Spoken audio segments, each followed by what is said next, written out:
muy, pues muy básico. Otra vez, perdón. Es solo así como cosas muy básicas, ¿no? Que es como que el estudio de la evolución bueno, del cambio de la proteína durante un tiempo, ¿no? Bueno, Ujú. la simulación del movimiento que podrían tener sus átomos. Sí. ¿Qué más? Pues se puede estudiar perdón, se puede utilizar para estudiar pues conformaciones que te interesen, o por ejemplo para el complejo sí, de un complejo proteína ligando, podría ser, o los efectos de otra disolución. Sí, también. Tiene que ver conecta con algo, por ahí va el sentido. Ok, bien. ¿Alguien más?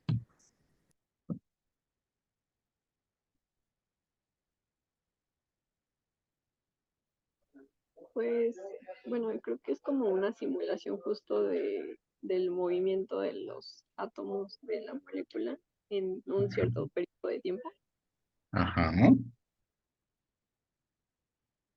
sí, sí, sí, claro.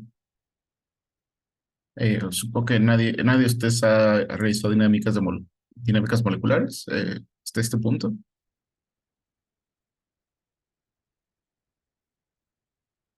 No, ¿O yo alguien?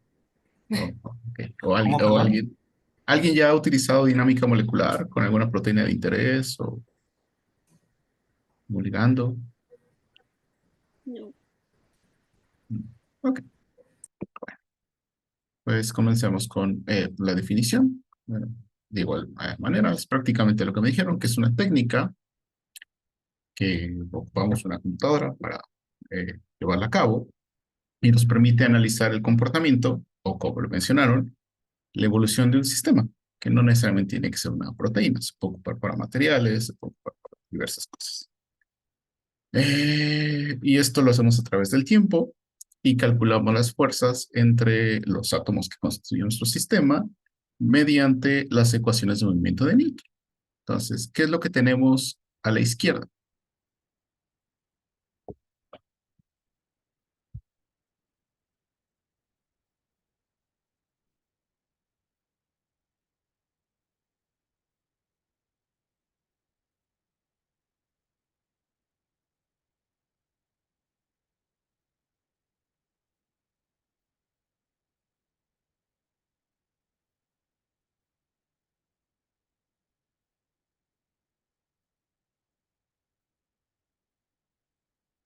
¿Quién se acuerda? Esto lo vimos, bueno, ya tiene más de un mes. ¿Cómo vamos a calcular esta fuerza o esta interacción entre átomos? ¿Usando qué? no es lo del campo de fuerza. Usando un campo de fuerza.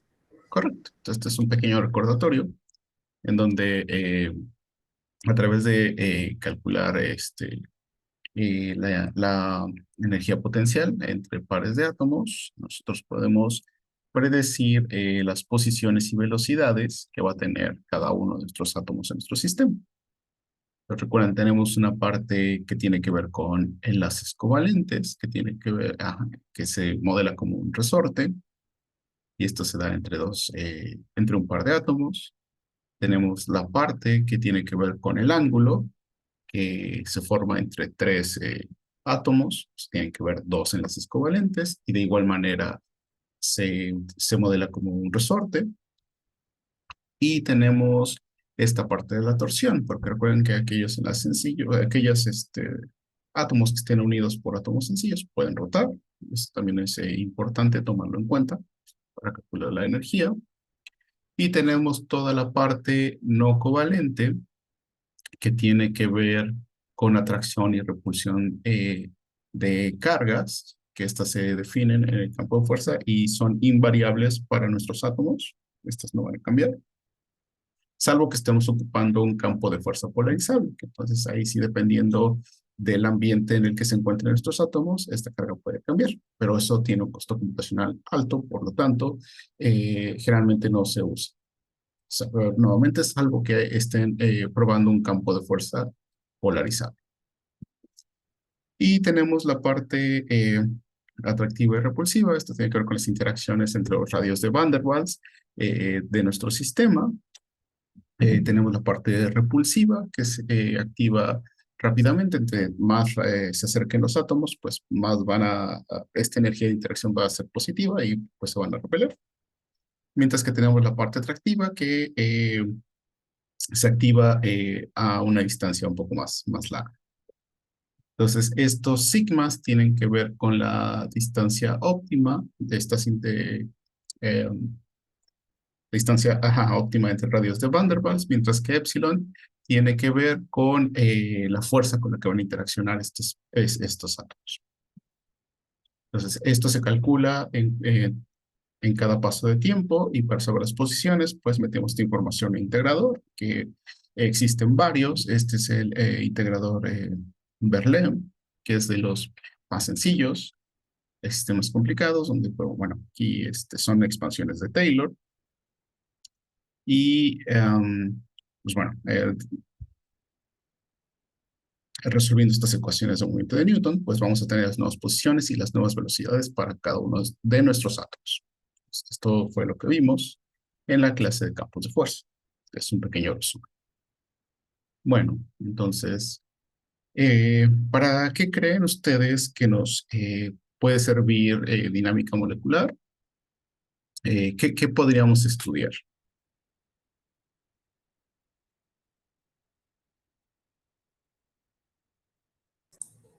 ¿Podría ser el efecto de la temperatura?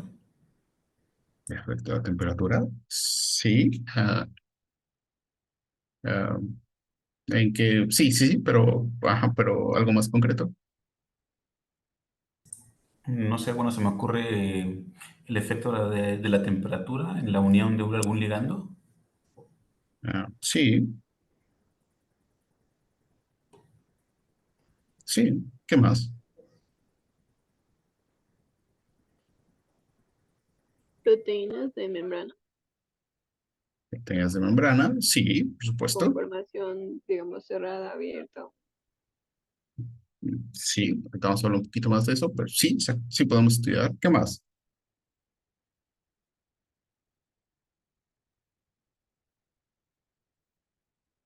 ¿Se podría estudiar desnaturalización? Por supuesto, tanto térmica como química.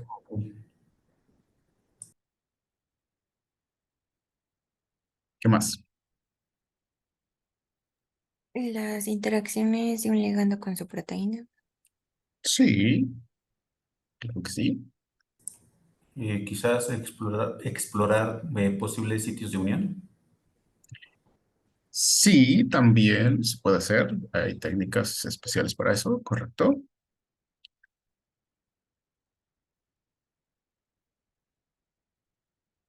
Pues, pues bueno, pues estos son algunos ejemplos de lo que podemos hacer. Ustedes ya dijeron varios de ellos.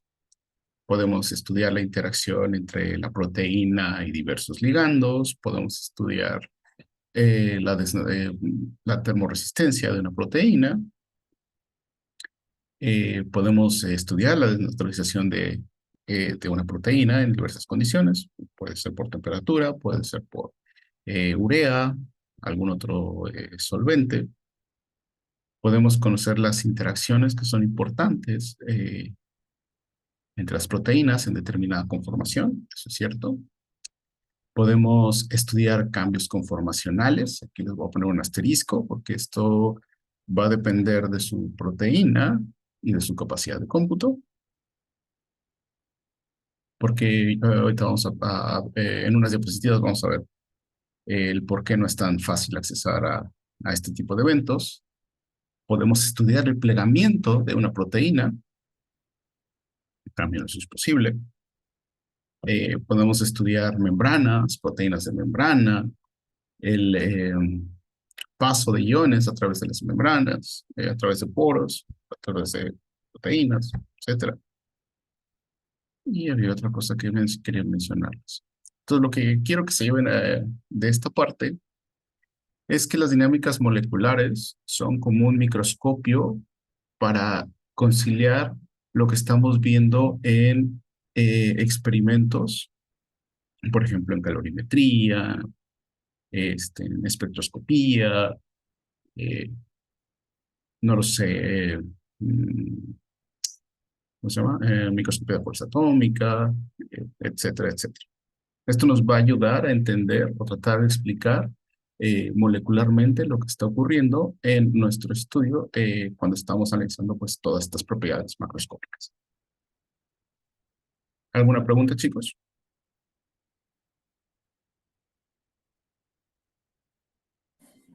No.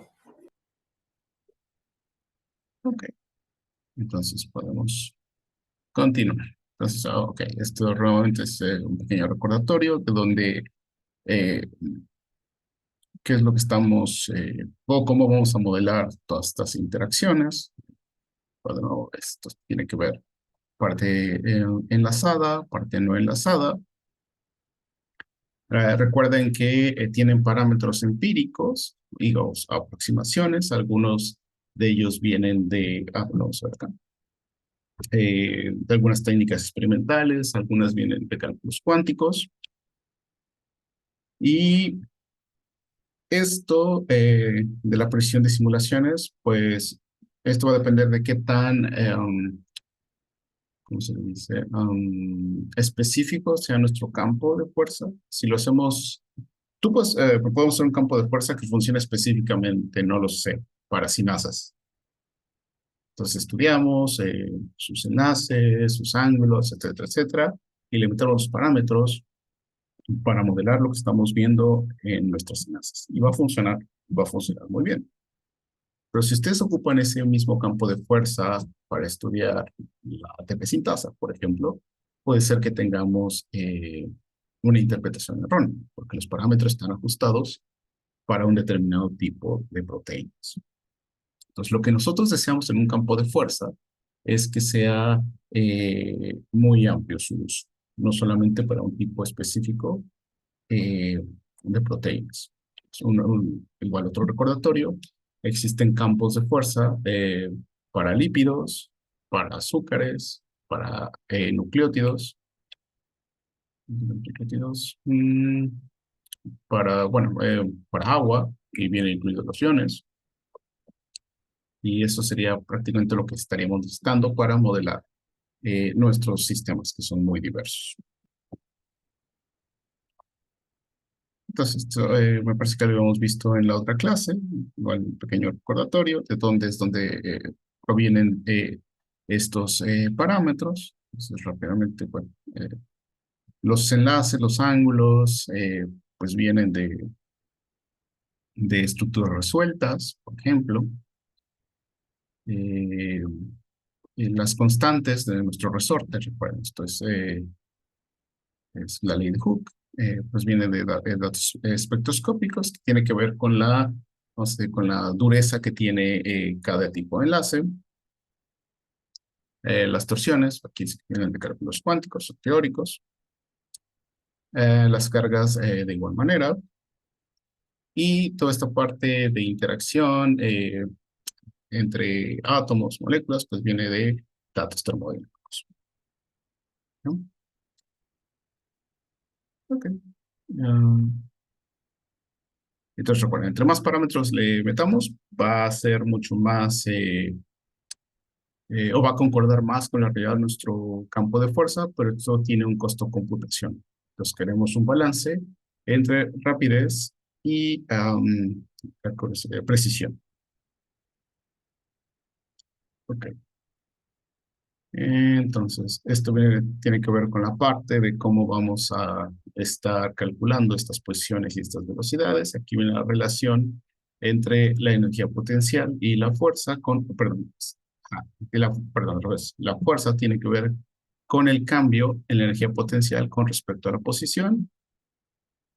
Y, pues bueno, esto es lo que nos va a permitir acelerar a cada uno de esos átomos.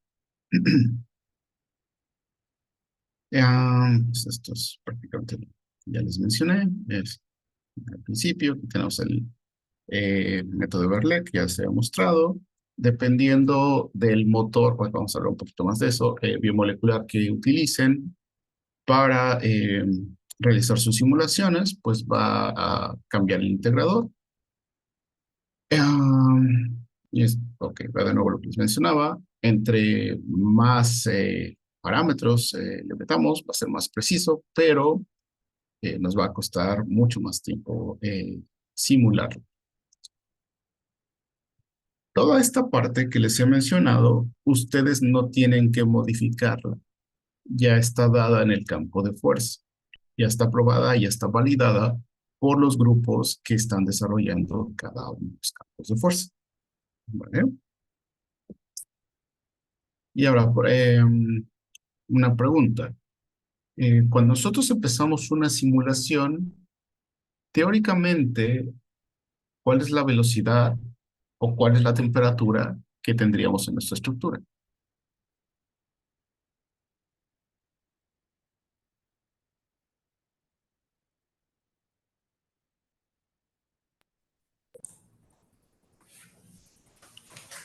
Pero bueno, yo no entendí. O sea, velocidades no tendríamos, ¿no? Exactamente. Estamos partiendo de una estructura estática que está quieta, ¿no? Teóricamente estaría en cero Kelvin, no se mueve.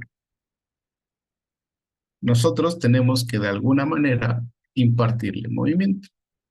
Entonces, para poder darle movimiento, nosotros necesitamos un valor numérico. Las posiciones ya las tenemos. Esas son las coordenadas iniciales, pero no tenemos velocidad. Entonces, para darles velocidad, necesitamos alimentarle un número. Generalmente, ese número es aleatorio. Y es así como empezamos a echar a andar nuestras dinámicas. Y aquí viene una de las cosas interesantes de las simulaciones. Si nosotros ocupáramos siempre el mismo número para iniciar esta simulación, siempre tendríamos el mismo resultado, porque el paso anterior dicta cuál va a ser el siguiente. Eso se llama determinista. Si nosotros empezamos con el mismo número y no llegamos a los resultados idénticos, quiere decir que nuestro integrador está mal, o por ahí algo mal en nuestros parámetros.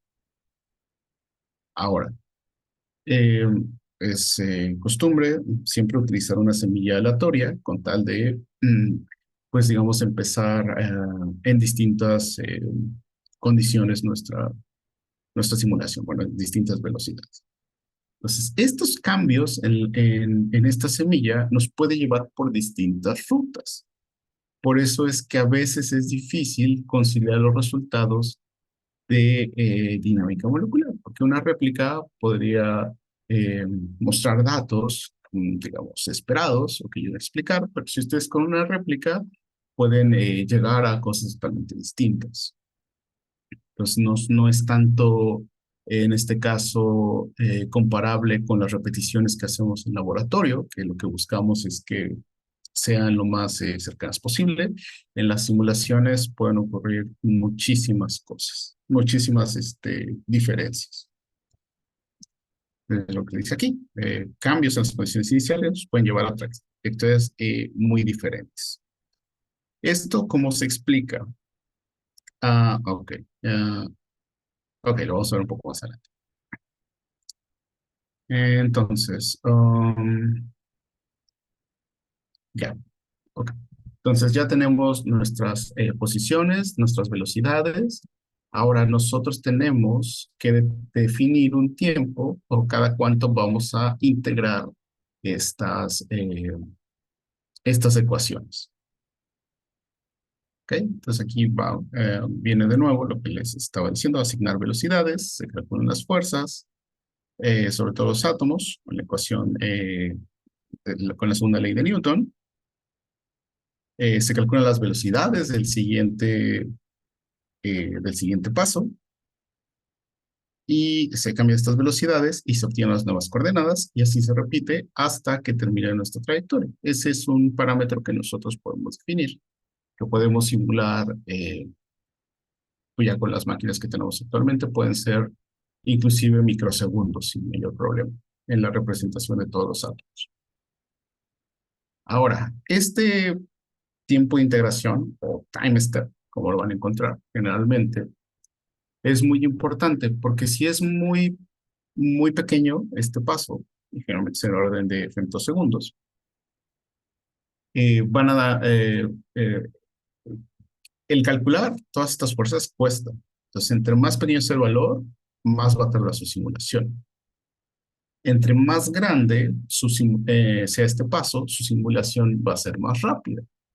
Pero debido a las vibraciones de ciertos enlaces, esto nos puede llevar a inestabilidades numéricas, porque no vamos a poder conocer la posición exacta de estos nuevos átomos. Entonces, en su sistema, ¿cuáles serían los átomos que se van a mover más rápido? Bueno, son los enlaces van a vibrar, no, no se van a mover rápido. Los enlaces de estos átomos van a vibrar más rápido. ¿Quiénes serían en su sistema? Los CH. Los CHs. No exactamente, pero por ahí va la idea. ¿O dijiste CHs?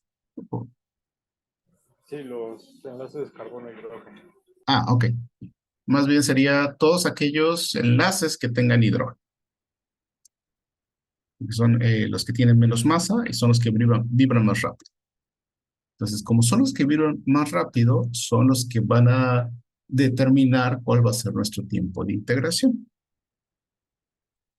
Eh, que es lo que está aquí. Entonces, originalmente se ocupaba un tiempo de integración de un femtosegundo y luego se desarrolló una técnica que los hace un poco más rígidos, porque al final no tienes que estarlos calculando, al final puedes empezar como a determinarlos a partir de la posición del átomo al que estén unidos. Entonces, cuando tú haces un poco más rígido este enlace, tú puedes ocupar un tiempo de integración más mayor. En este caso, con esto se llegó a 2 femtosegundos. Entonces, si tu simulación tardaba 1 hora, ahora va a tardar 30 minutos. En otras palabras, esto te permite tener un tiempo de simulación más largo, ¿vale?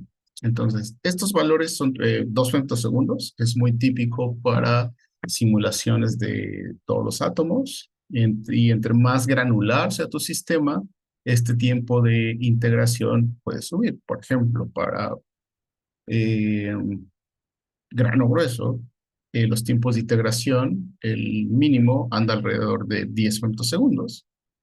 Y hay sistemas que soportan hasta 50 femtosegundos de integración. Son muy rápidos. ¿Vale? Regresando a todos los átomos, existen otras técnicas que nos permiten inclusive calcular, integrar cada 4 o 5 femtosegundos. Entonces, si nosotros lo integramos a 4 femtosegundos, pues en lugar de hacerlo en 30 minutos, ahora lo vamos a hacer en 15 minutos. Bueno, entonces nos permite accesar a tiempos de simulación mucho más largos, que es lo que se espera que vaya evolucionando esto. Poder simular más y más y más. Ok.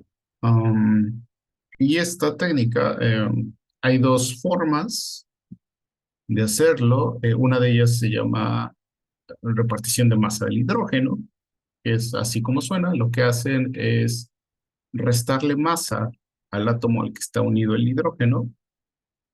Le restan, ¿te acuerdas que eso es uno o dos? Dos, ¿verdad? ¿Qué cosa, perdón? ¿Cuánto le restas de masa atómica al átomo pesado? Dos, ¿verdad? Dos. Ujú. Ok, le restas dos por cada hidrógeno y haces un hidrógeno más pesado. Entonces, la vibración de este hidrógeno va a ser mucho más lenta y por lo tanto vas a poder vas a poder integrar con 4 femtosegundos. Eh, eh, ¿Sí? ¿Alguien va a decir algo? ¿Por qué dos? ¿Por qué dos? Es una nueva pregunta.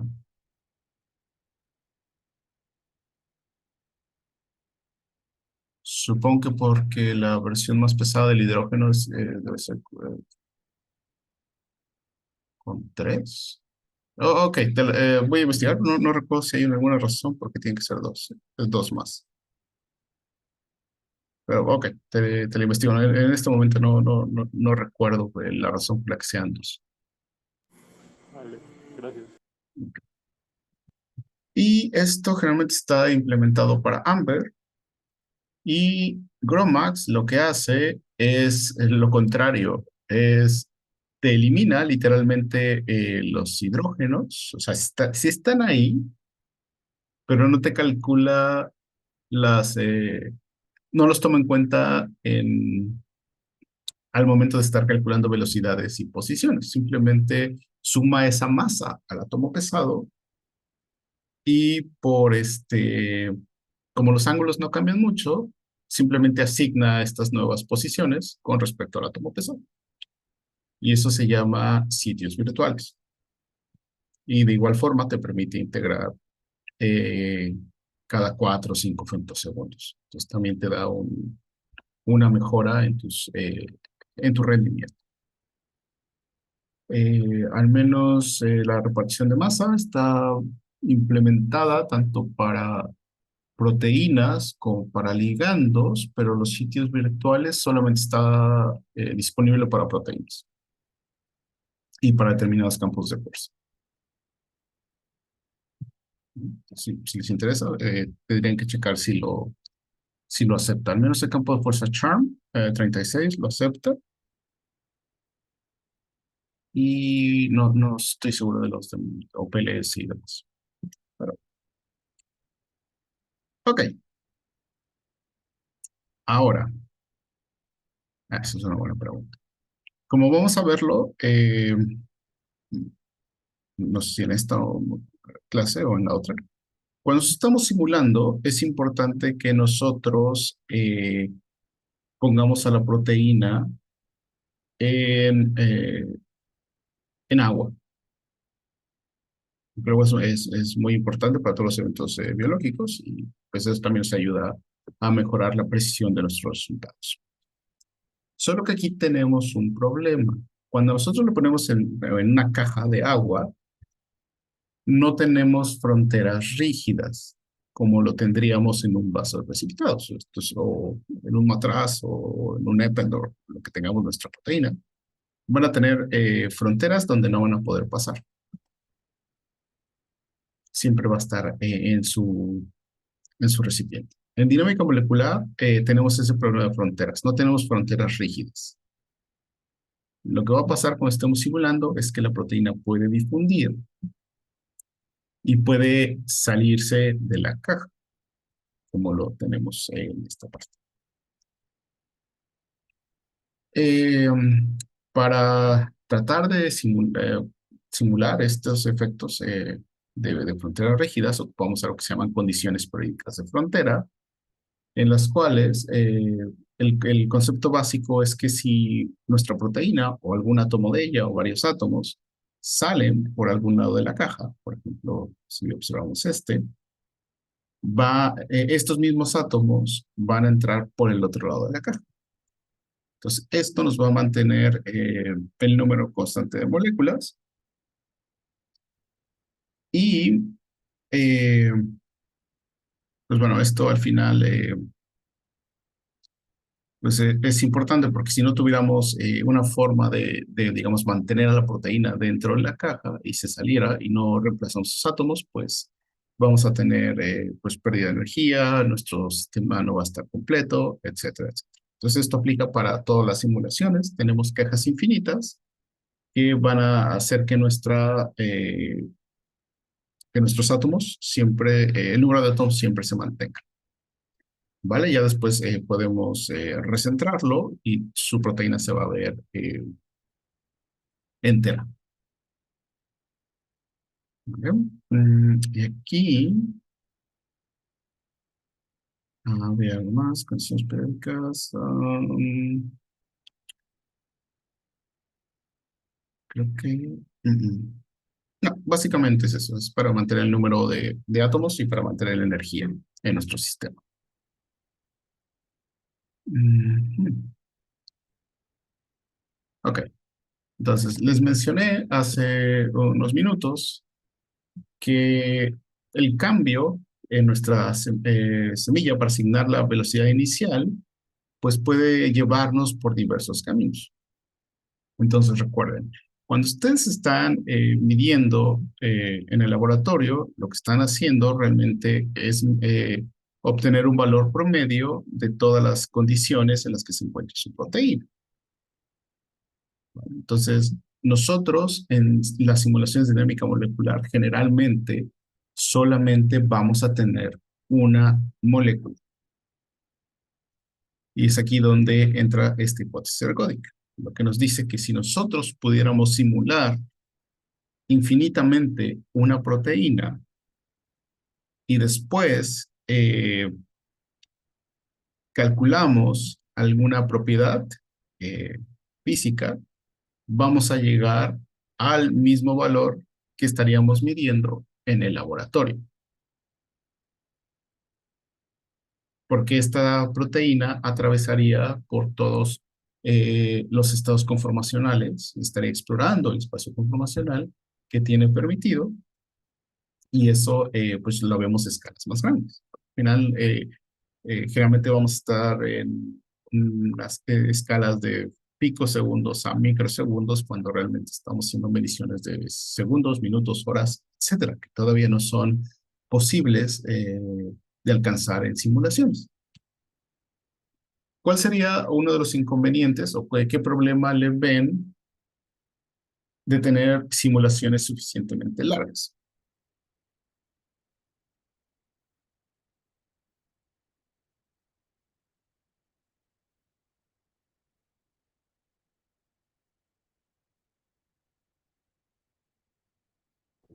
Que podría sobreestimarse el comportamiento de, bueno, de las proteínas o algo así. Podría subestimarse. Más bien, suponiendo que todo está perfecto, que no tenemos estos errores de redondeo, más bien las limitaciones físicas. Ah, bueno, Pero como no física, estoy seguro. aparte del coste computacional. Sí, bueno, para empezar, no Podría puedes, ser, no sé, bueno, que quizás nunca llegue como a un equilibrio. no, eso sí lo vamos a alcanzar, pero no tanto piensen en la proteína, piensen en qué necesitaríamos para poder simular algo por mucho tiempo. Pues también almacenamiento, ¿no? Porque las velocidades, trayectorias y todo eso son archivos Ah, grandes.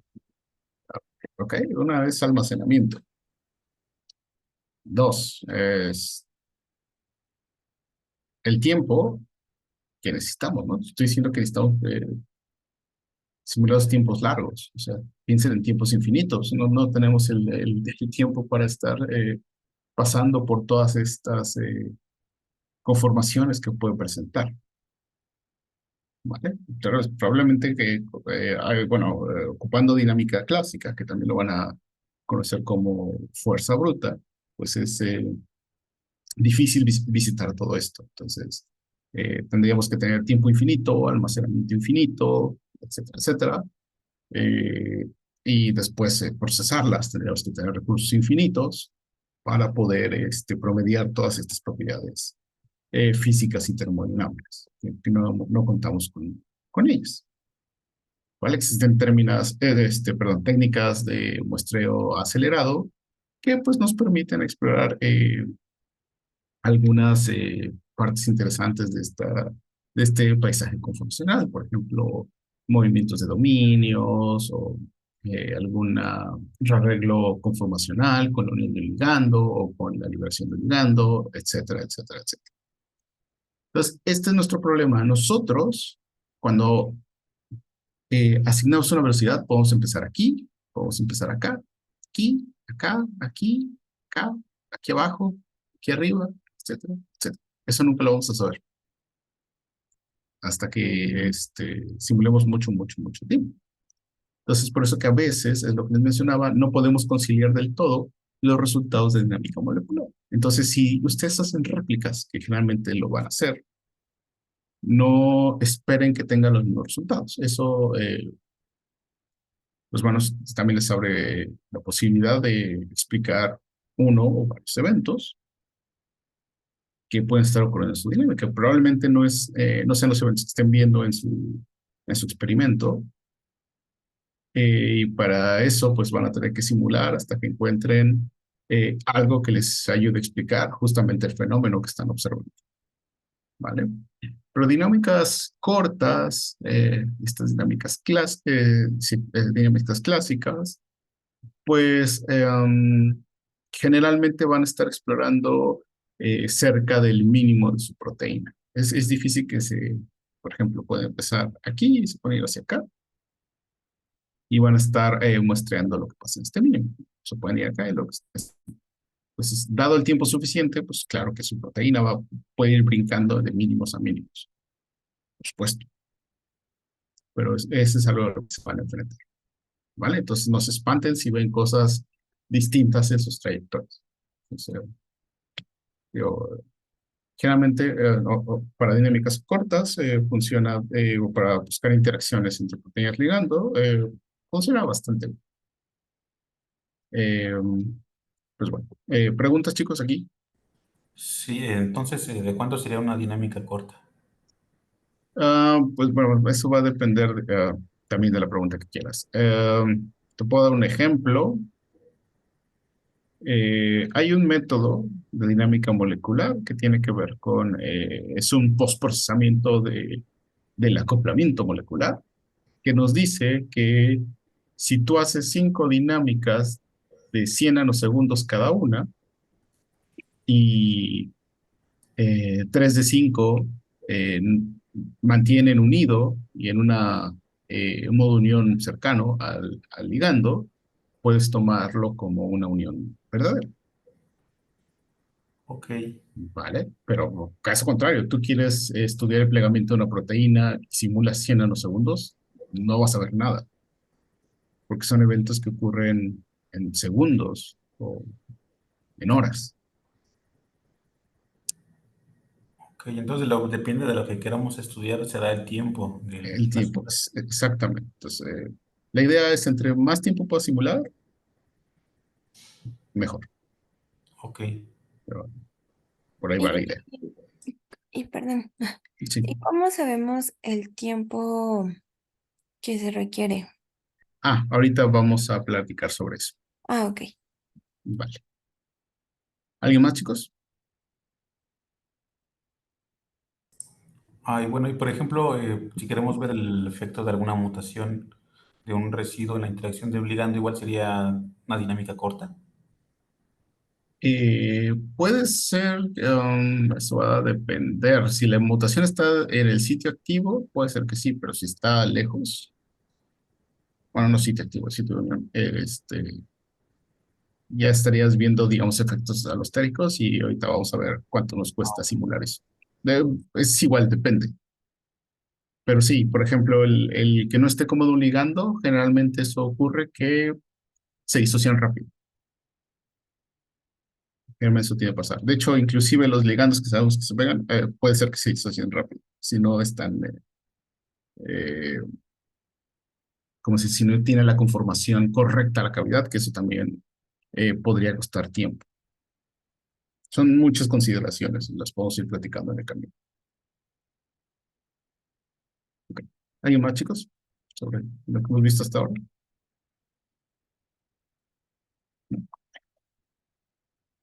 Ok, entonces, dinámica molecular. ¿Qué es lo que necesitamos para hacerlas?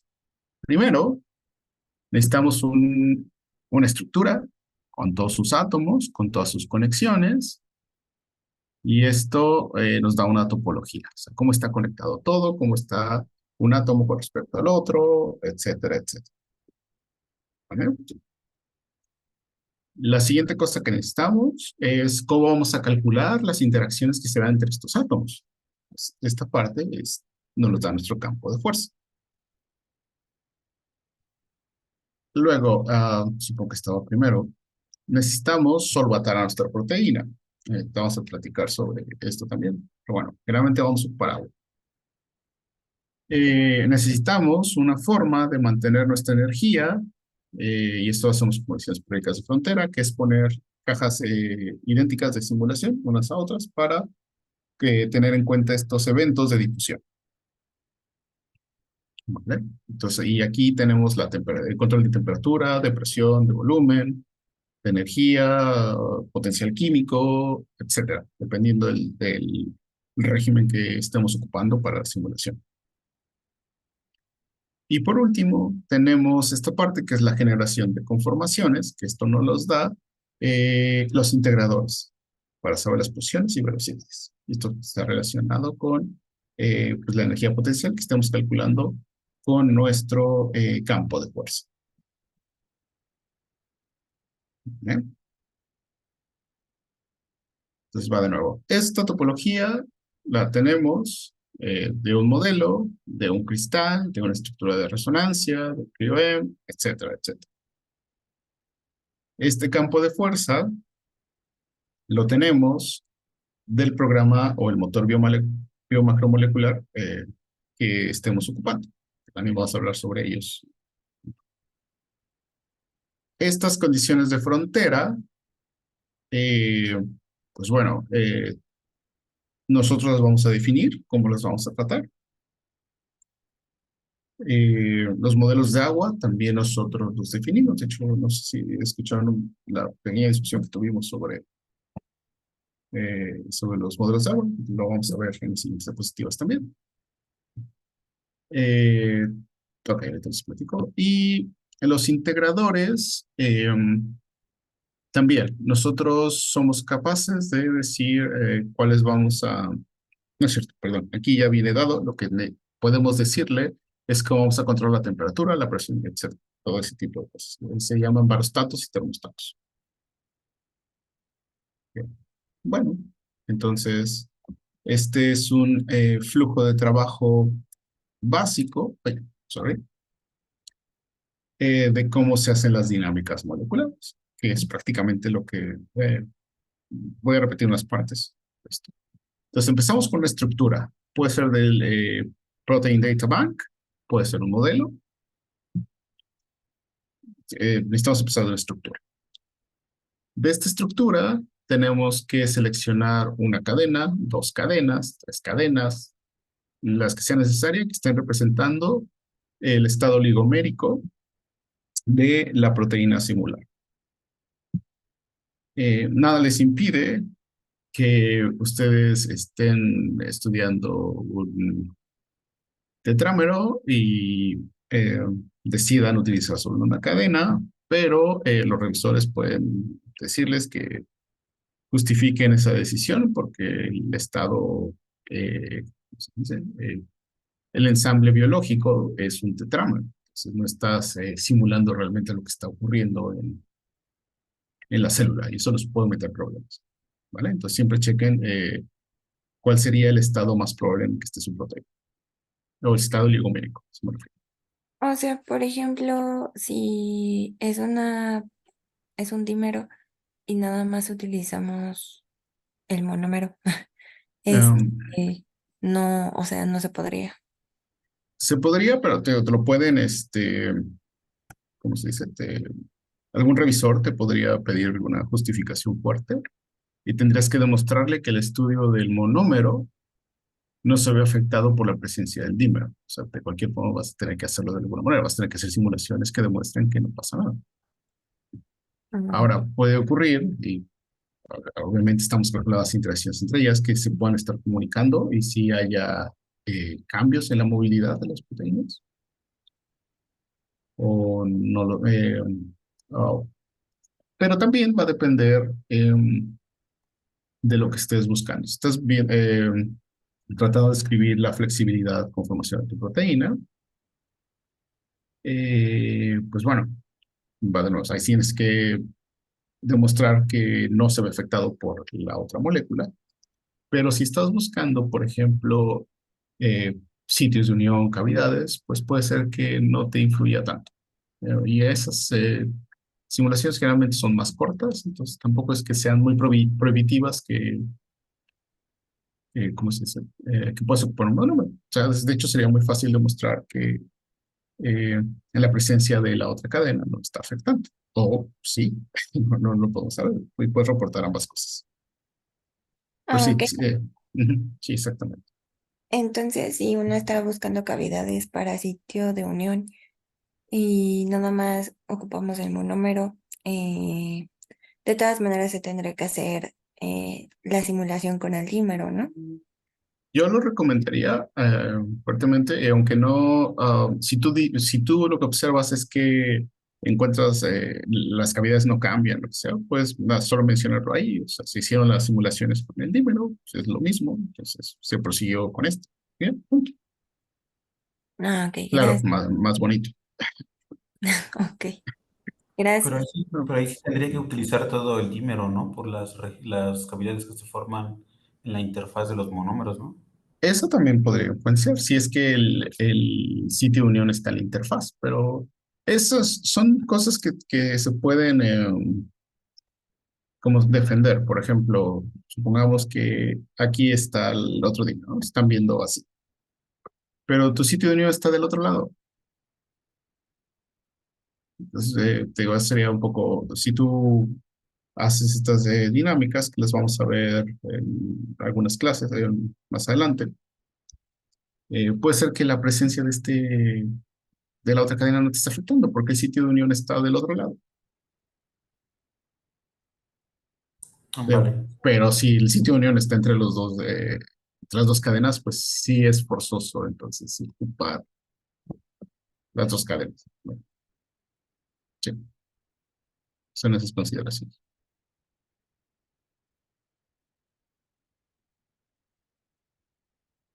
Y habrá ocasiones, ¿no? Ya que estamos platicando, en que está justificado el ni siquiera ocupar una cadena completa. Por ejemplo, hay unas simulaciones que son, que se les llama simulaciones dirigidas, que lo que se hace es eh, literalmente jalar, bueno, pues, en este caso vamos a hablar de un ligando, disociar un ligando, jalándolo literalmente.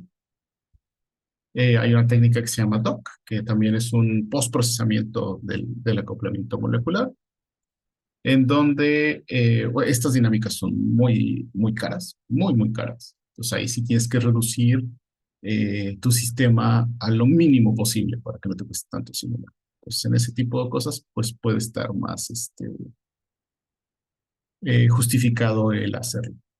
Y de hecho, generalmente es lo que haces. Cuando haces pooling en todos los átomos, generalmente tratas de quedarte con lo mínimo posible para que no te cueste tanto. Oye, y una pregunta con respecto a eso. Ujú. Bueno, la vez pasada Jesús nos enseñó a hacer el, el pareamiento, digamos, el, el ¿Acoplamiento? alineamiento, ajá, el Ah, acoplamiento. Sí, el alineamiento. el alineamiento. Y, Ajá. ajá, después de eso seguiría hacer el docking, si quisiéramos hacer el docking y después la dinámica. Ok. O, Alineamiento. Ok, a ver, creo que estamos hablando de dos cosas distintas. A ver, el alineamiento, el modelado. ¿Me te refieres al modelado? sí, ajá. Ok, sí, ok. Sí, si no tienes tu estructura, puedes hacer un modelado y después haces el acoplamiento y después puedes hacer tu dinámica. Sí, de hecho, ajá, de hecho quedaría dentro de estos cuatro primeros pasos. Pero es que estoy te lo voy a escribir. Sí, solo que aquí hay un pequeño problema, porque si recuerdan, yo les dije que hay campos de fuerza para proteínas, lípidos, azúcares, nucleótidos, agua y iones. En ningún momento tenemos un campo de fuerza para moléculas orgánicas per se. Existe una forma de hacerlo que se llama parametrización, que a partir de ok, sí, estos valores, estos parámetros que tenemos Para estas moléculas, nosotros podemos decirle al programa cómo tratar nuestra molécula. Entonces, tampoco es trivial porque no se pueden asignar cualquier valor de enlace, etcétera, porque volvemos a lo mismo, si no está bien hecho, pues vamos a llegar a resultados que no son físicamente reales. Pero bueno, ya existen servidores web que hacen estas parametrizaciones. Para el caso de Charm 36, no recuerdo exactamente cuál es el nombre ahorita del CGNFF, algo así por el estilo. Bueno, si van a Charmwee, desde Charmwee lo pueden hacer. Amber tiene su módulo que se llama Antechamber, que permite la parametrización de moléculas orgánicas. De hecho, Amber empezó por moléculas orgánicas. Y bueno, les dan un reporte de qué tan bien parametrizado está y si todo está dentro de ciertos parámetros que vienen marcados justamente en ese reporte, pueden ocupar su molécula con toda confianza. Si no está bien parametrizada, aún así la pueden ocupar, no va a haber problema. Para el programa lo va a hacer, pero nuevamente sus resultados van a estar equivocados. ¿Qué pueden hacer en esos casos? O cambian de forma de parametrizarlo, que a veces eso viene con el coste de cambiar de campo de fuerza, o pueden ocupar cálculos cuánticos para determinar los enlaces, los ángulos, las cargas, etc. Entonces, generalmente, supongo que para varios, pueden ocupar Gaussian y debe haber algunas opciones de acceso libre para hacerlo. Pero en general, moléculas como la que vemos aquí, bueno, esto es un aminoácido, pues, pero moléculas pequeñas que eh, tienen, no sé, dobles enlaces, inclusive pueden ser bicíclicas si lo hace bien. Es raro que no lo haga bien ya en este punto, pero sí eh, puede ser que se encuentren con ese eh, inconveniente si su molécula es muy rara o tiene geometrías muy raras, o sea que no les dé bien. Entonces tengan que hacer esta parametrización con estos programas. Entonces generalmente los orgánicos tienen mucha experiencia con eso, entonces podrían acercarse con uno para parametrizar sus moléculas. Sí, perdón, ¿y cómo sabemos cuando está mal la parametrización? Si está mal Ah, o está bien. les da un reporte generalmente cuando acaba la parametrización. En el caso de Amber, en el archivo que eh, te da este reporte, ahí justamente te dice, este parámetro necesita atención, attention needed. So, quiere decir que Amber no lo pudo hacer bien y hay que parametrizarlo con otra cosa. Charm lo que hace es darte ¿cómo le llaman? Un puntaje de penalización que si está arriba de determinado valor, quiere decir que la parametrización es mala. Pero eso viene en ese archivo, digamos, de check. Ok. Ujú. Bueno, prosigamos. Ok, ya tienen su molécula, ya tienen su cadena. Bueno, aquí es opcional, hacen el acoplamiento o no. Eh, Revisan la estructura, que esté completa, lo más completa posible, que no le falten fragmentos que sean importantes. Si le hacen falta, pues ya aprendieron a modelar al menos lo básico con Jesús. Eh, Revisamos que todo esté bien, que no haya, ¿cómo le llaman? ¿Cómo se dice en español? Alternate locations. ¿Qué dijiste? ¿Ubicaciones? No sé, ¿qué dijiste? Sí, es cuando hay dos posiciones de los residuos, ¿cómo se dice? Sí, conformaciones alternadas.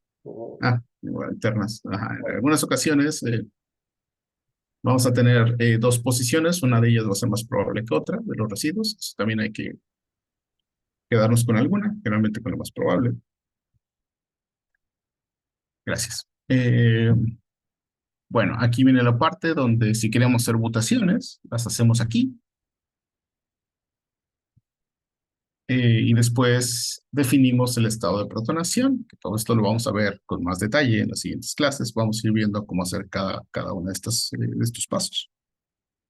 Y esto es muy importante porque estos estados de protonación no van a cambiar durante nuestra simulación, porque recuerden, estamos trabajando bajo el régimen de dinámica clásica, donde no hay formación ni rompimiento de enlaces. Pues si ustedes, bueno, ustedes tienen que asegurarse que los residuos titulables tengan el estado de protonación correcto, ya sea por, se tiene evidencia experimental de que determinado residuo tiene que estar protonado a determinado pH, determinadas condiciones. Y una de las, digamos, más importantes son los estados de protonación de las histidinas, porque recuerden que pueden tener distintos estados de protonación. Recuerden, tenemos las histidinas protonadas en epsilon, histidinas protonadas en delta, o tenemos la cargada, que sería la protonada en ambas. ¿Vale? Esto es muy, muy importante en sitios que unen a metales. Porque si no elegimos el estado de protonación correcto, ese metal se puede disociar. Y nuevamente, los resultados no van a ser correctos. ¿Vale? En segundo, digamos, término, están las cisteínas, que generalmente las que están involucradas en los iones a metales van a estar con carga negativa, o sea, desprotonadas. ¿Vale? Entonces, casi es una regla general. Si tienen una cisteína en un sitio de unión a metal, la van a encontrar de forma desprotonada, carga negativa. ¿Vale? Eso se hace en inspección visual. O sea, hay programas que te calculan esta protonación, pero siempre hay que verificar que todo esté bien. ¿Vale? Entonces ya verificamos que todos los estados de protonación son correctos. Ahora sí, solvatamos a nuestra proteína. Y ya que tiene agua, ahora sí, le ponemos sal. Aquí es variable, el programa que utilicen. Ustedes pueden definir la concentración de sal que quieran ocupar. Generalmente las sales que ocupamos en el laboratorio están ya parametrizadas por el sodio, cloruro de potasio, cloruro de magnesio, fosfatos, sulfatos, etcétera. O simplemente pueden neutralizar la carga, porque todos los sistemas son electroneutros. ¿Vale? De todas formas, se va a quejar si no tiene una carga neta de cero. Y no nos va a permitir hacer la simulación. Al menos hasta donde yo lo he intentado. Bueno, hablando de Amber. Después elegimos el protocolo de simulación. Hay muchos protocolos de simulación. Pueden revisar los trabajos reportados, los tutoriales que hay para todos los programas de los motores macromoleculares, etc. Y ya que seleccionamos eso, ahora sí, corremos nuestra simulación. ¿Cómo la podemos correr? Hay muchas maneras. Por ejemplo, una de las más populares es mandar nuestros archivos a una supercomputadora. En la UNAM tenemos a Mistlink. ¿Cómo se llama la del Poli? Ya no recuerdo. La de la... ¿Cómo? Abacus. No, esa no me acuerdo de la del Poli. No, bueno. La de la UAM se llama Joltla. Y creo que solamente tenemos 3. No sé si en el norte haya. Creo que no. Ok. Bueno, que si no lo puedo Mistly, se abre la convocatoria. ¿Cada cuánto? Bueno, sí, es cada año, pero más o menos como cuándo. ¿Te acuerdas? No, ay, creo que en febrero, pero la verdad no estoy seguro. No me acuerdo. Ok, pueden Hace casarlo porque no tiempo que pueden. no la usamos. Sí, tiene rato que, exactamente. Bueno, si quieren usar Mistly y Yontla, estén pendientes a las convocatorias. Tienen que ver qué programas tienen, qué programas van a ocupar, el tiempo de simulación, etcétera, etcétera. También ya debe haber por ahí algunos, ¿cómo se llama? Unas plantillas para hacerlo. Porque no pueden ocuparla eh, sin haber solicitado acceso. ¿Vale? Eh, si la otra forma es armar un servidor. De hecho, se ha abaratado mucho. Ustedes pueden armar una computadora de gamer funciona muy bien. Pues el costo, más o menos, de una computadora bastante eficiente, debe estar alrededor de 100,000 pesos para hacer, y puede soportar sistemas muy grandes. Son muy, muy eficientes. Em, y esta, pues bueno, generalmente lo que hacen es generar con estas dos, genera trayectorias y se almacenan como datos que después pueden analizar. Esto de Run Simulation Live es algunos motores biomacromoleculares les permiten observar en tiempo real su simulación. Realmente no le veo sentido desde mi parte, pero bueno, se puede hacer. NAMD generalmente lo permite. Y ya que tienen su conjunto de datos, pues ya hacen su análisis de trayectoria. ¿Sí? Pregunta, chicos, sobre este flujo de trabajo.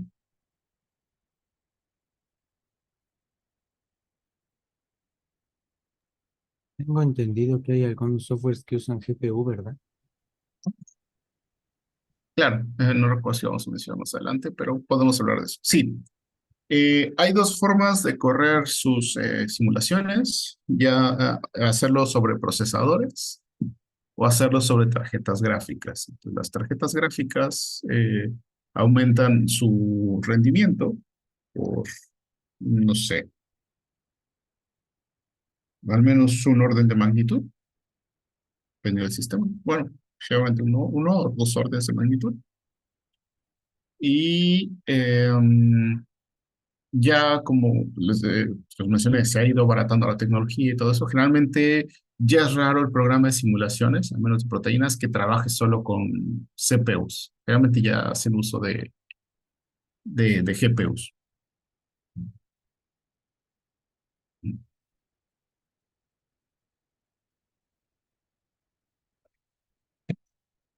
¿Alguna otra pregunta, chicos?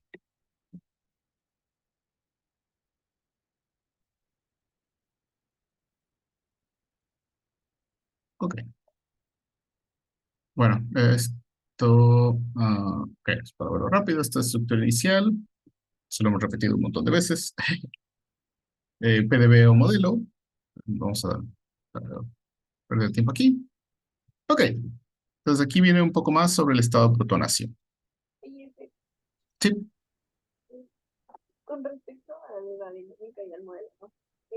Bueno, yo he visto algunos artículos donde solamente muestran el modelado por acoplamiento y el docking. Eso está bien, o sea, si no hago la dinámica está bien. Si me interesa saber la unión de un ligando con proteína y hay un modelo que tiene una proteína, digamos, diferente conformación y un ligando que se parece al mío. ¿Está bien así o tengo que hacer una? Perdón, pero te escucho muy, muy bajo.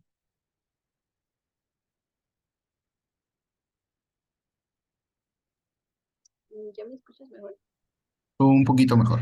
Ajá. Ah, ¿ya? Ok, ahí está súper bien. Sí, Ah, muy perdón. bien. Te preguntaba que, bueno, yo he visto artículos donde muestran el modelado por acoplamiento y el docking con un modelo, digamos, parecido y te quería preguntar si eso es suficiente o tengo que hacer la dinámica. Ah, en estos casos, generalmente supongo que deben ser antes, bueno, va de nuevo, depende de lo que quieras comunicar, pero sí, yo creo que ya un modelado con simplemente con acoplamiento no debería ser suficiente, porque el acoplamiento, ¿vieron las ecuaciones, Jesús? Ah, todavía no vemos No, no, acoplamiento, ¿verdad? acoplamiento todavía no vemos. Eso No, es, todavía no vemos, tienes toda la razón. Ok. Como vamos a ver en otra clase, las funciones para calcular las energías de interacción se parecen mucho a las de simulación de dinámica molecular, pero son mucho más simples, por eso es que son mucho más rápidas. Entonces recuerden, entre menos detalles, más rápido, pero nuestros resultados son menos confiables.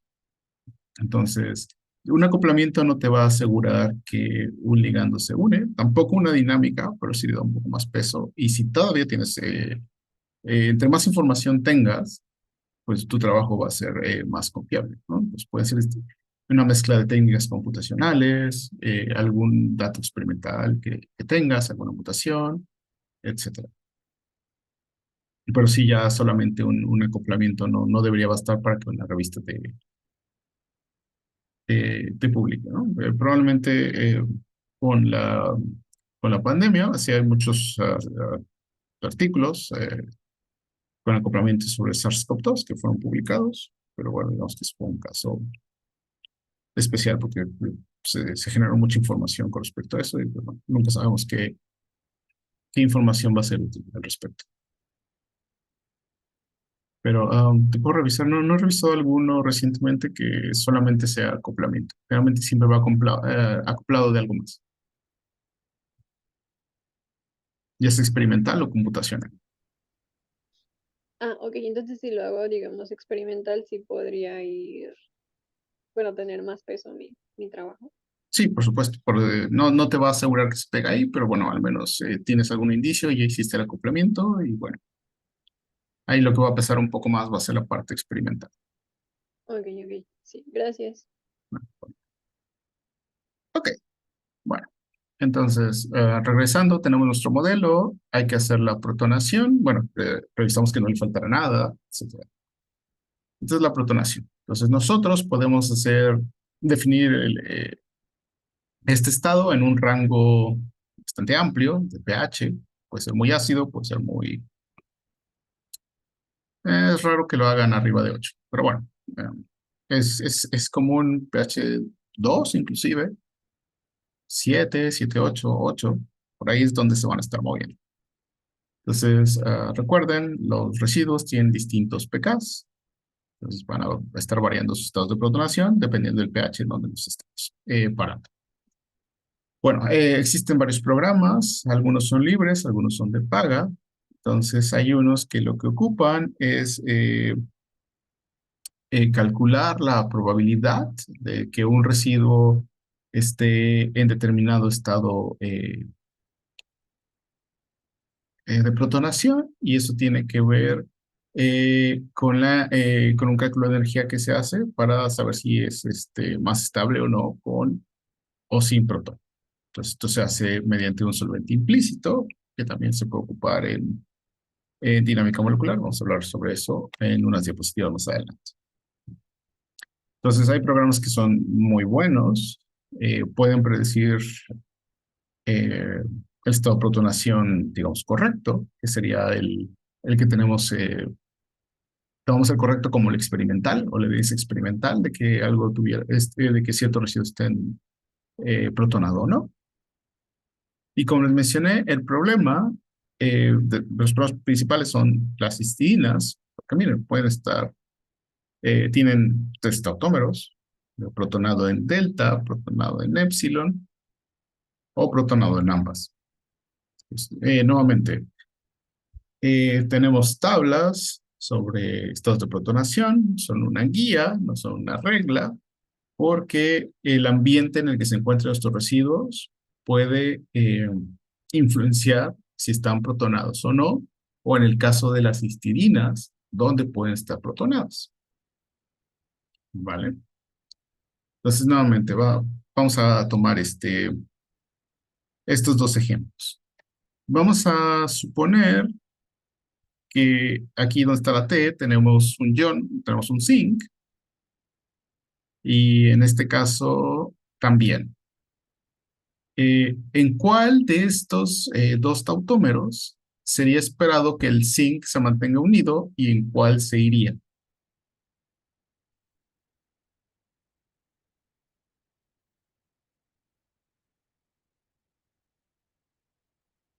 ¿Se quedaría con el que está protonado? ¿Este? Ajá. Claro, sí. ¿Quién dice lo contrario? ¿Quién dice lo mismo? Yo digo que se quedaría con el que no está protonado. Con este. Ok, vamos uno y uno. ¿Quién quiere desempatar? Con el protonado, ¿no? Se queda unido a este, dices. Ujú. Ok, ya desempataron. Ok, realmente se va a quedar unido a este. ¿Por qué? Tenemos un zinc que tiene una carga más 2 y le va a querer le va a gustar estar rodeado de electrones. Entonces el nitrógeno, ya sabías, obviamente no tenemos electrones, pero bueno, aquí ya vienen incluidos ese efecto. Va a tener una carga negativa, una carga parcial negativa, es más negativo que este, está protonado. Entonces, donde realmente se va a quedar pegado el zinc es en este. Pero si ustedes dejaron que el programa protonara y no revisaron y dejaron esta protonación, su átomo de zinc se va a ir al agua vuelta. Y eso puede afectar el estado de conformación de la proteína y eso no puede afectar nuestra interpretación de los datos.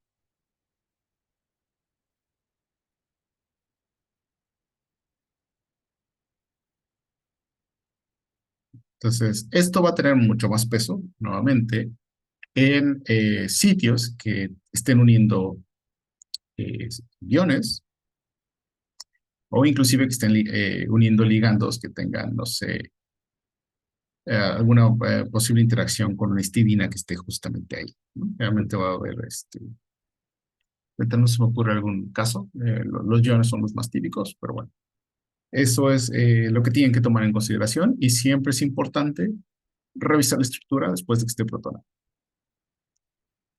y que sea lo más razonable posible.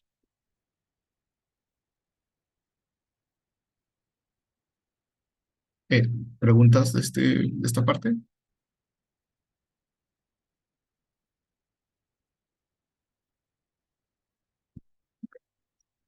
Pues sigamos. Bueno, entonces ya tenemos No, estructura, ya la revisamos, ya la protonamos. Ahora hay que solvatar. Y ahora, esto es parte de discusión de hace rato, tenemos con Enrique. Tenemos muchos modelos de agua y generalmente están optimizados para determinados campos de fuerza. ¿Vale? Entonces, vamos a empezar de derecha a izquierda, donde tenemos modelos de agua que son muy sofisticados, son muy precisos, de hecho, tienden a predecir mejor las propiedades del agua, pero esto tiene un costo computacional mucho más grande. Y esto se usa para campos de fuerza polarizados, ¿vale? Generalmente no los vamos a ocupar. Salvo casos, bueno, siguen en desarrollo, todavía no están del todo afinados, ¿vale? Entonces tenemos el caso más extremo, más preciso y más caro. Luego tenemos los casos, ok, y esto se les conoce como solvente explícito porque realmente estamos poniendo los átomos de nuestra agua, ¿vale?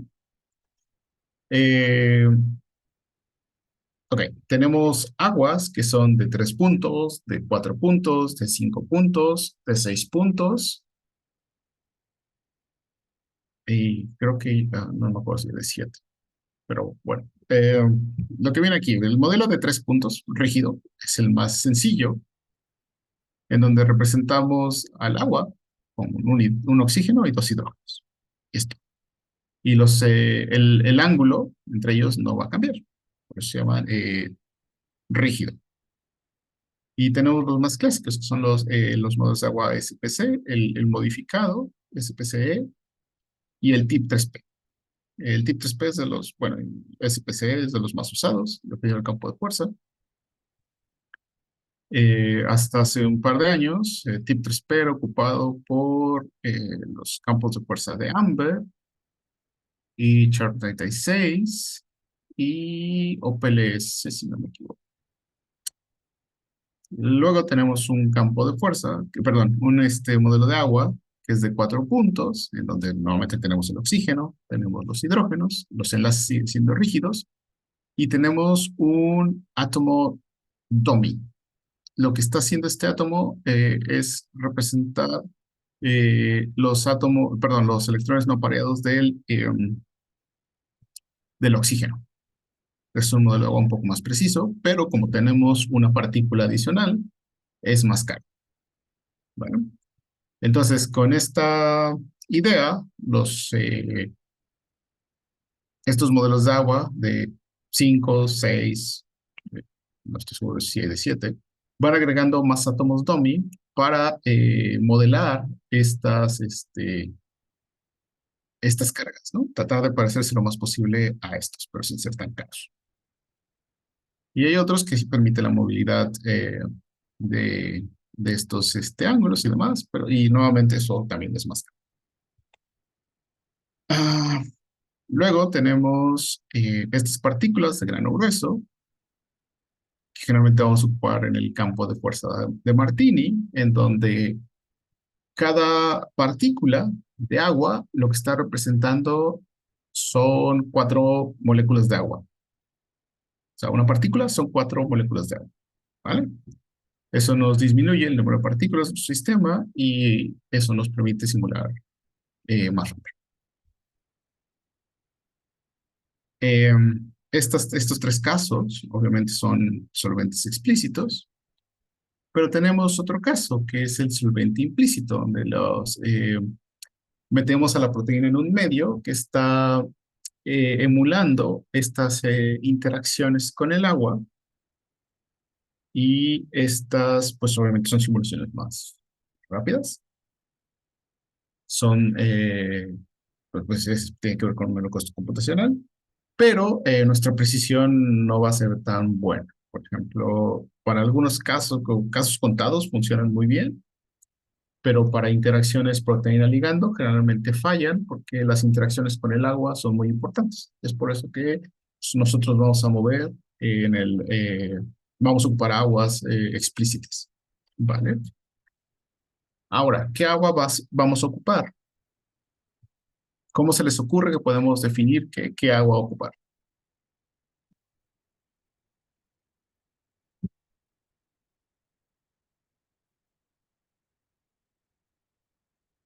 Si se tiene reportes de que mi ligante en una proteína se ve estabilizado por el agua, tal vez una correcta descripción del agua me pueda servir, ¿no? Bueno, La una correcta descripción del descripción agua. del agua. Tal vez un TPI 4, tip 4. Ok. Hay una forma más sencilla.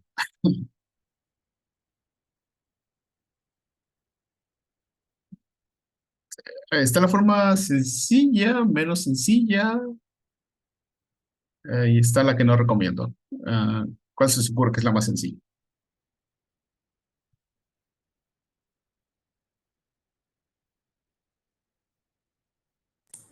La más sencilla sería la rígida. No, No. bueno, no me refiero al modelado, sino ya tengo, voy a modelar, voy a hacer mi dinámica molecular, tengo que elegir un modelo de agua, específico, o sea, puede ser rígido, bueno, generalmente van a ser rígidos, eso no lo tomes en cuenta ahorita. ¿Cómo puedes decir, ok, voy a ocupar, no sé, el tip 3P, o voy a ocupar el tip 4P, o voy a ocupar el tip 5P, etcétera? O voy a ocupar modelo de agua OPC, o voy a ocupar, no lo sé, una partícula de Martini. ¿Cómo lo podrías elegir? ¿Cómo podrías ocuparla con confianza? Tal vez el modo más sencillo es ver qué papers han reportado sistemas iguales, ¿no? Y seguir como la receta. Esa es la segunda más sencilla, pero hay una más sencilla. Ah, ok. Vas y revisas el artículo donde reportan el campo de fuerza que vas a ocupar. Y donde dicen, este es el modelo de agua que tienes que ocupar con este campo de fuerza.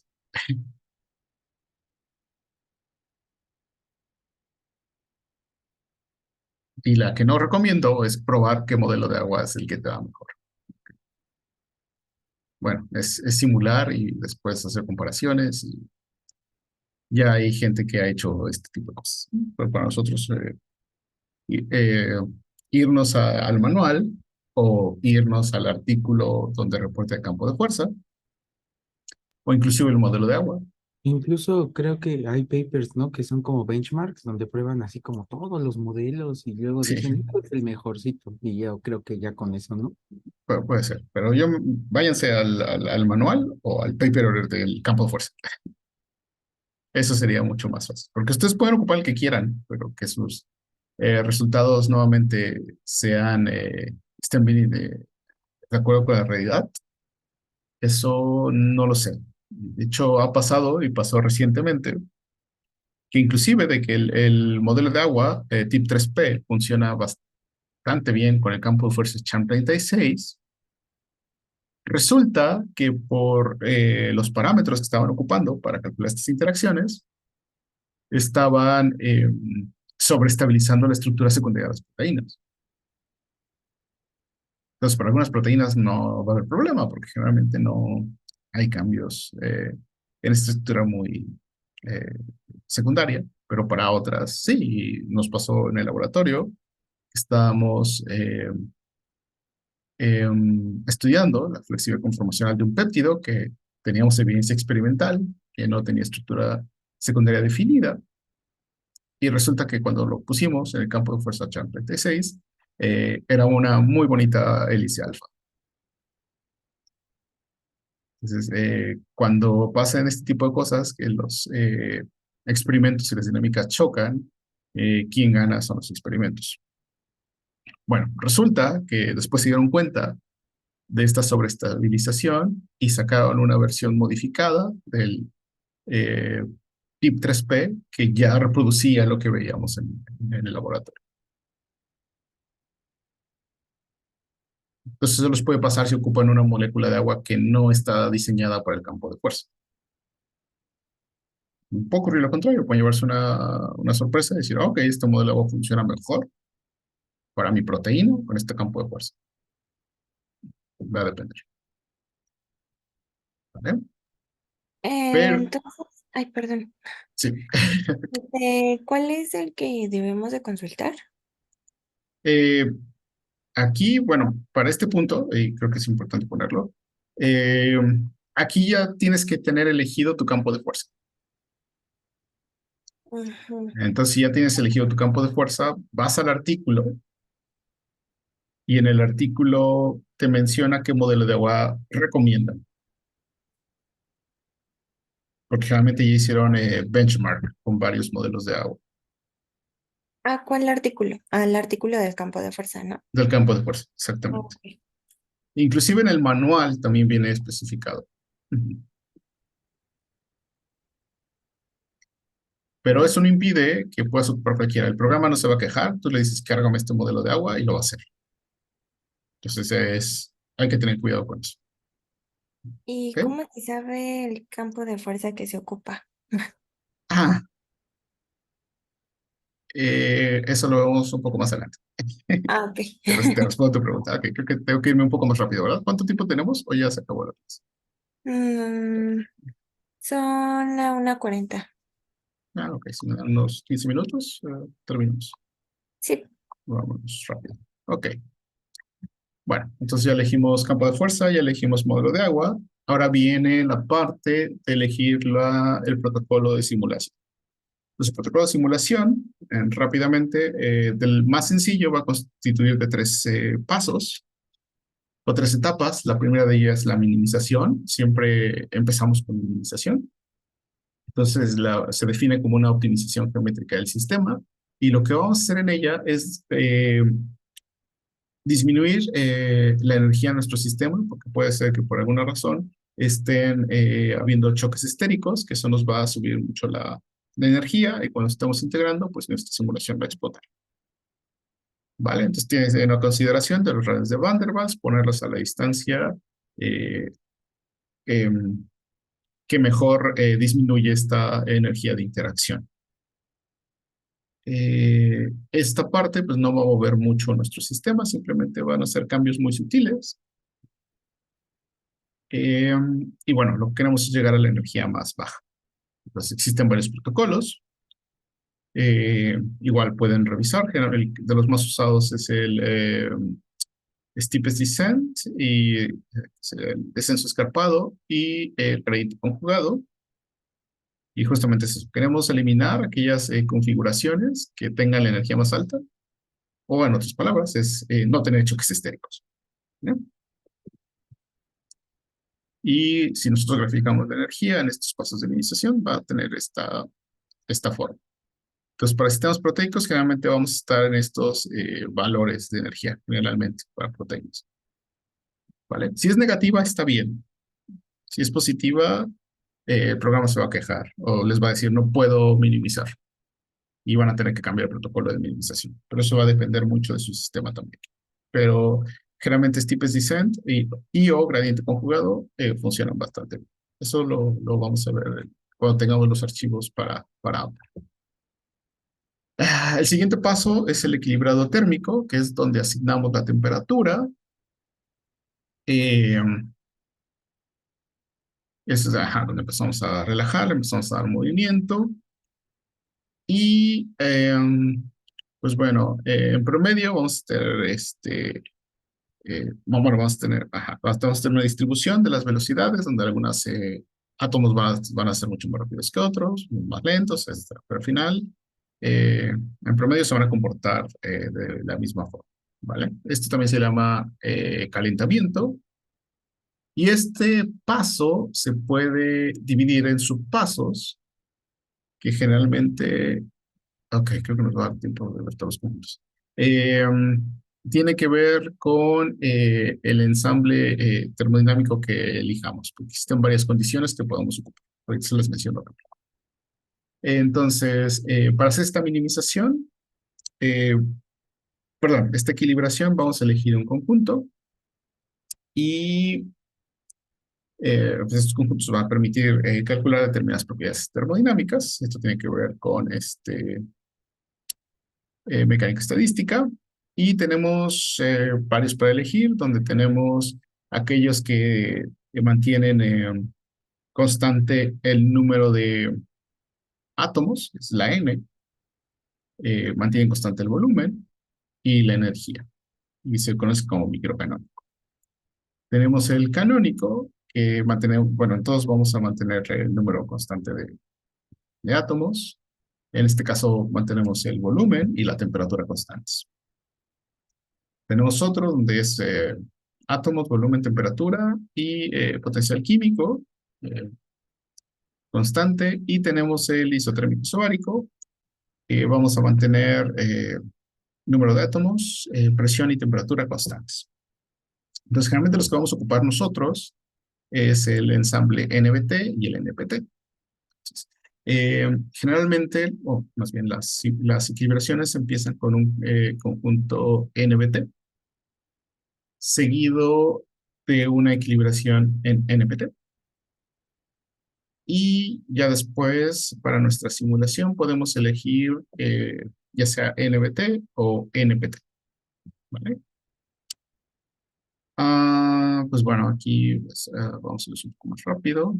Tenemos el isotérmico isocórico o el canónico, en donde, ok, va de nuevo, estamos manteniendo constante el número de átomos, de partículas, en nuestro volumen y nuestra temperatura. Entonces, eh, ¿esto cómo lo hace? Pues es poner nuestro sistema en un baño térmico, donde se va a permitir el intercambio de energía.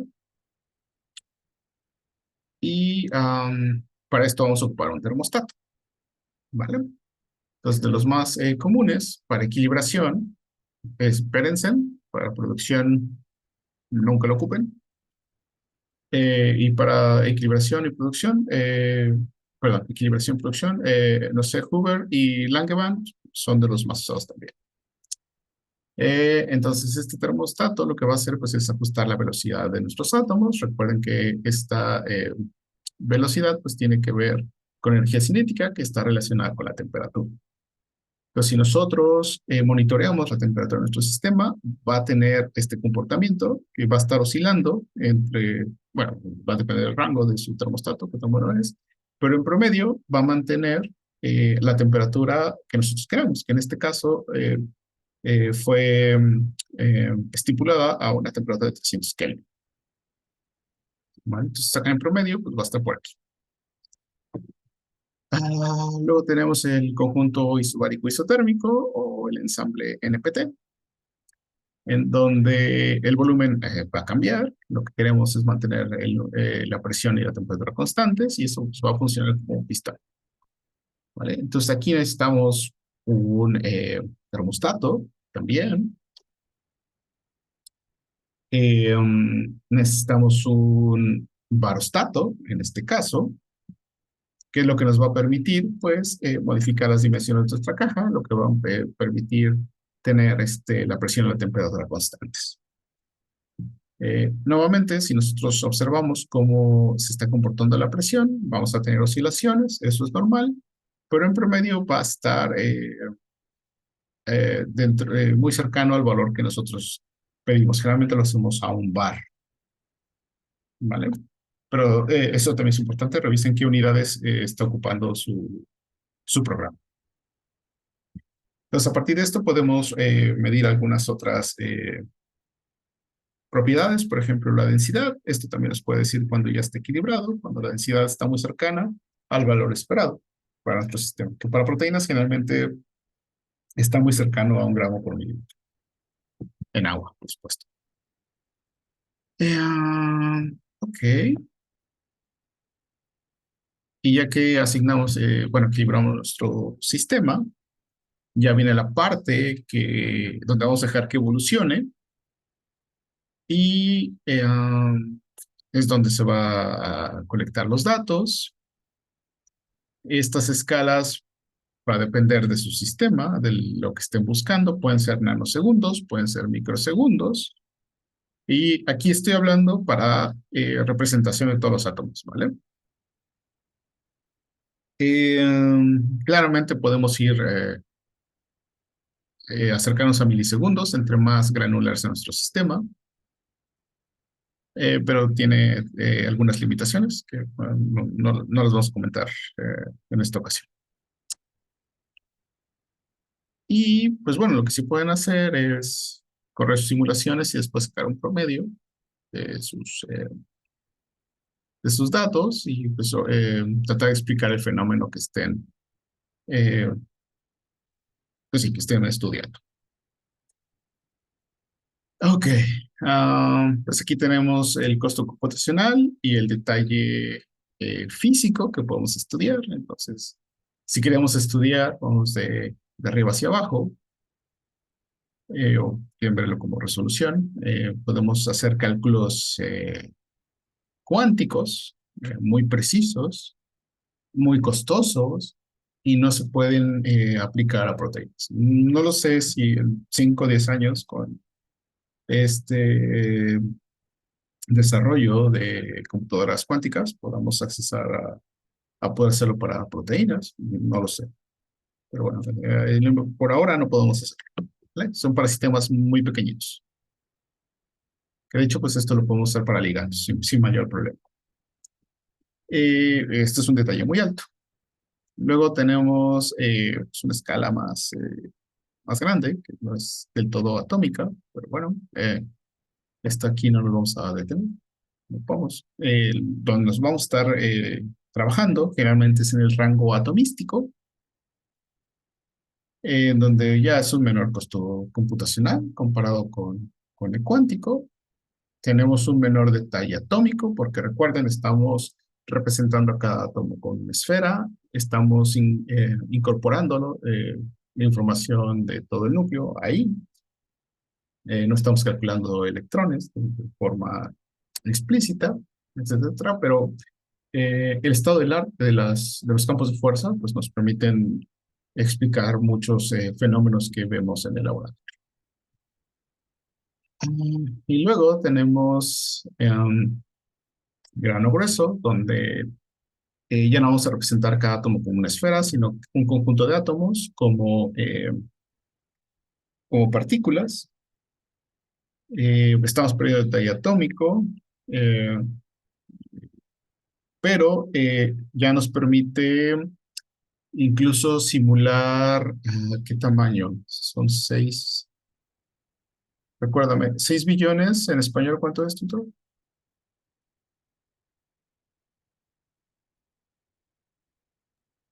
¿6 billones? Ajá, ¿Billones? ¿Mil millones? billion. Un billón es 1.000 millones. Un billón es 1.000 millones, ok, 6. Ok, de las simulaciones más recientes que se han hecho en grano grueso han incluido 6.000 millones de partículas, que corresponden a una célula sintética. Más o menos por ahí va la cosa. ¿Vale? Estamos simulando cosas más grandes. La pregunta es distinta. No nos importa tanto el detalle atómico, sino ya un poco más en conjunto. De hecho, pueden simular inclusive cápsides de virus en grano grueso, sin mayor problema. ¿Qué más? Ok. Contestando, ¿tú me preguntaste, Maciel, o fue Berenice? Hace rato del tiempo de que vamos a simular. Yo. Ok, perfecto. Bueno, entonces aquí viene parte de las limitaciones, que es la escala de tiempo accesible y nuestra precisión. Entonces, esto, no he encontrado una imagen más reciente, voy a buscarla, modificarla. Pero bueno, hace 20 años, esto es lo que nos hubiera tomado simular una proteína, que ni siquiera decía qué tamaño, pero si quisiéramos simular un segundo de este sistema, esto es lo que nos costaría realmente un tiempo humano. Pero esto fue hace 20 años.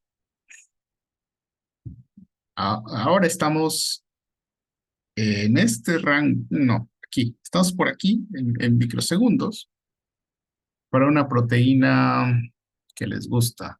¿De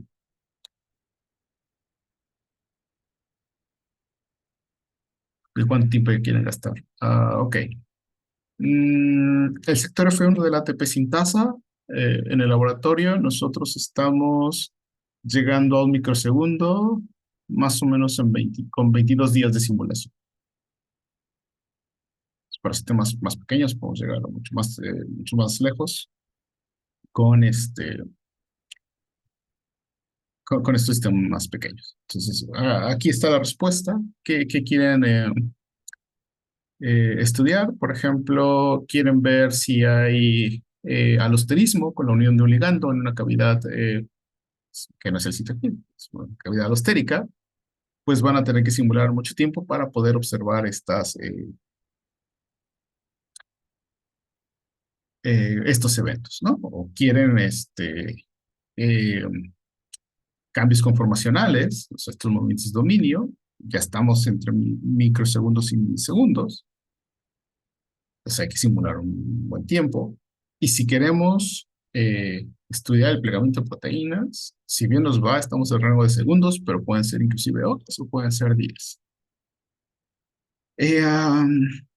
Pero para las interacciones proteína-ligando, en este rango debería estar bien. Si eso nos interesa ver cómo es el comportamiento de reconocimiento ahí, y no nos estamos preguntando o si hay algún evento alostérico asociado o algún cambio de conformación. A veces podemos correr con suerte y podemos verlo. Nuevamente, eso tiene que ver con la semilla con la que empecemos. Mi recomendación es, si pueden hacer simulaciones largas, háganlas. Si no pueden hacer simulaciones largas, por cualquier motivo, pueden hacer simulaciones más cortas, pero tienen que ser muchas para tratar de capturar algún evento raro. Obviamente, entre más simulaciones hagas, pues tu probabilidad aumenta de ver estos eventos raros, ¿no? Eventos raros son eventos que ocurren en tiempos de simulación más largos. O sea, en una simulación proteína ligando sería como de días. Como de, a ver, vamos a hablar de días. Ok, ¿días reales o días de simulación? No, días reales. Ok, sí, sí, sí, sí, sí. Sí, Ah, ok. son días. Depende del hardware, tamaño de la proteína, tamaño de la caja, modo de agua, tu tiempo de integración, etcétera, etcétera. Entonces, de todo eso depende. Ok. Ujú. Y bueno, nuevamente tengo que actualizarlo, pues vean que ha ido creciendo el número de artículos que incluyen estudios de dinámica molecular. Nuevamente, esto es como un microscopio para tratar de explicar los eventos que vemos a nivel macroscópico. Y generalmente van a encontrar que vienen los estudios experimentales complementados con información de dinámica molecular. Y ha ido creciendo exponencialmente. Entonces ya para terminar esta parte, aquí está un resumen de algunos eh, programas que se usan para dinámica molecular. Eh, yo creo, no sé si han escuchado de alguno de ellos, pero los más populares, no es por orden de importancia, es como los voy encontrando, Amber, los programas de Amber, está Charm, GROMACS, digamos que son de los más populares. Estos dos, no es cierto. Este en particular, GROMACS, siempre ha sido gratis. Charm lo pueden ocupar, pero solo en CPU. Si quieren ocupar el código para tarjeta, les cuesta $500. Amber, hasta hace unos meses, costaba lo mismo para ocupar la tarjeta GPU, pero ya es gratis. Entonces, ya pueden ocuparlo sin mayor problema. BMD también es de los gratuitos, también pueden ocuparlo. Eh, OpenMM ha tenido mucha fuerza, hay gente empujándolo de muchos lados, lo están refinando bastante bien, entonces también los invito a que le echen un ojo a lo que están haciendo. De hecho, también está haciendo un campo de fuerza para moléculas orgánicas, es interesante.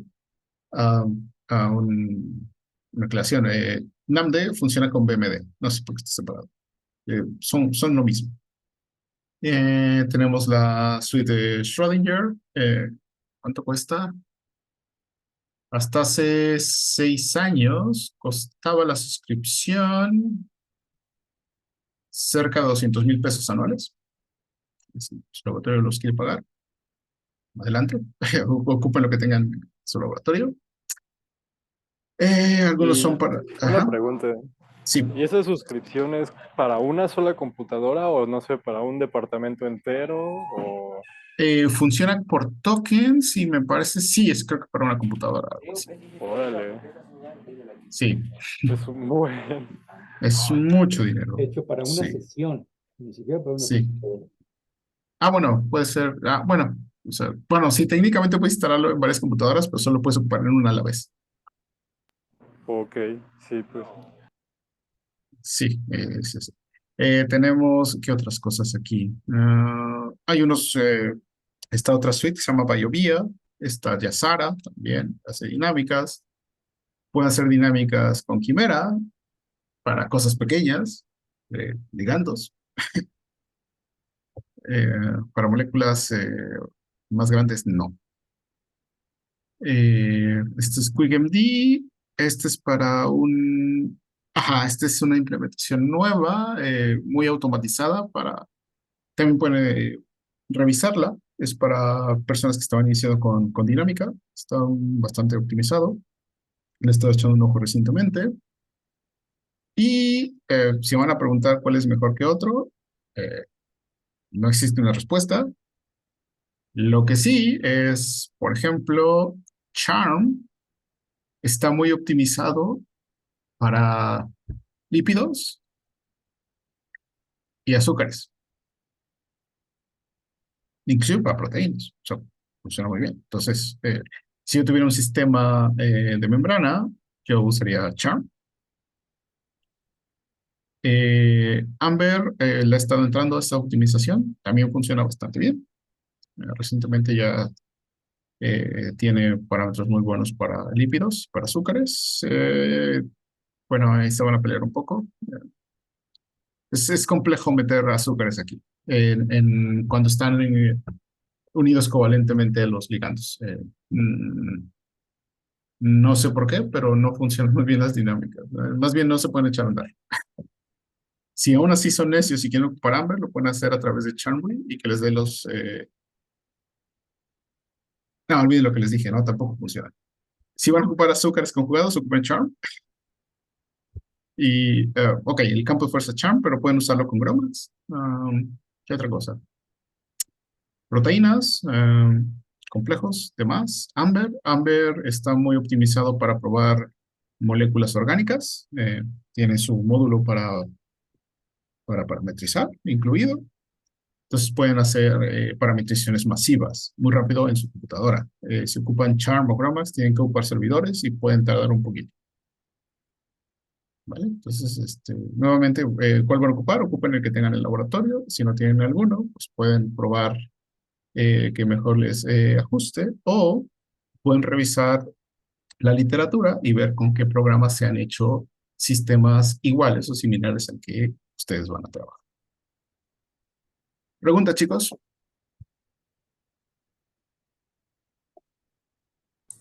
No, bueno, yo no tengo ninguna. No, por ahora no, gracias. Ok, pues si no tienen preguntas, pues terminamos por el día de hoy.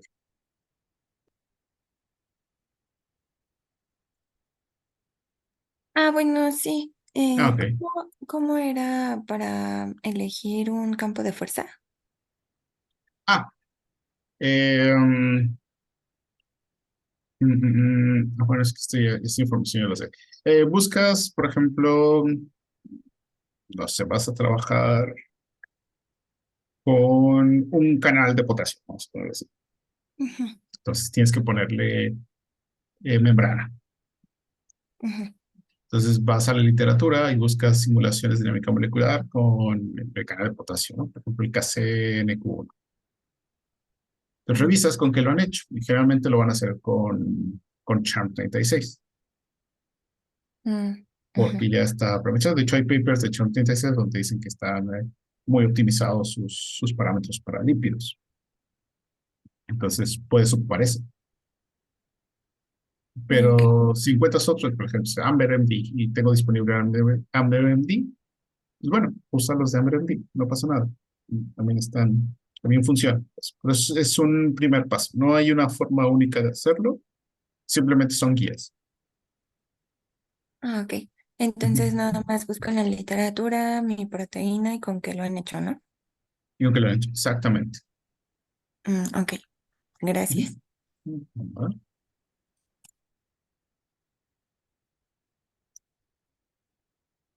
¿Alguien más, chicos?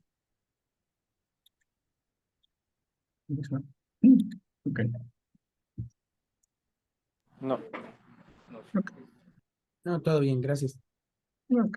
Pues bueno, pues, tengan un buen fin de semana, chicos, y nos estamos viendo la siguiente semana. Igualmente, muchas gracias. Gracias. Gracias.